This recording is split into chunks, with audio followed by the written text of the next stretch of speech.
How do you feel about President Trump using Twitter? How do you feel about his unprecedented use of the platform?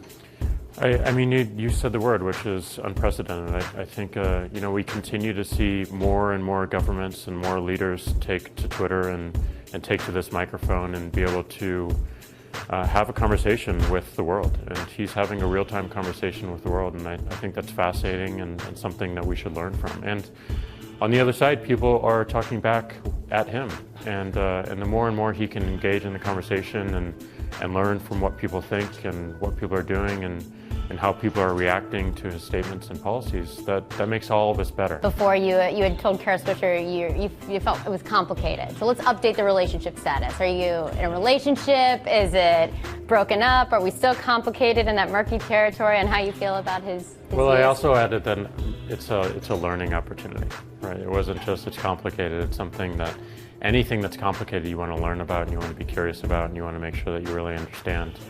And we're still trying to really dive in and understand what this new world looks like and what real-time governance and real-time communication at the broadest level, at the highest level, means for all of us, not just as a company, but as citizens. And I'm an optimist, so I do believe this open exchange of information will have positive impact, but we need to all participate in the conversation, and we can't just leave it at the conversation. We have to take action from the conversation as well. Twitter suspends accounts for violating rules and abuse. Our own president, Donald Trump, is someone who goes after people on Twitter, who attacks people.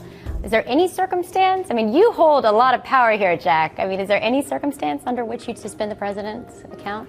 We want to make sure we hold all of our accounts to the same terms of service, but ultimately we want to make sure that we're guiding everyone towards better usage of the platform. And at the same time, we constantly have to learn, and we need to hear these voices and understand how they're impacting our service and also the world. So that's a yes or no? Or we're always going to work with all of our accounts and all people using our platform to make sure they're using it in healthy ways and to guide towards more positive impact. The promise of Twitter was always to democratize the world, to help us have access to voices. People don't know what's true and what's not with what's going out there. Is that something at Twitter that you guys have to think about and have to take on?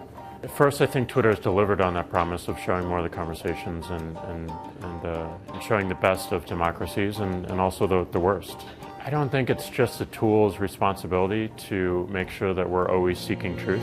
I think a tool should be able to help people seek truth faster.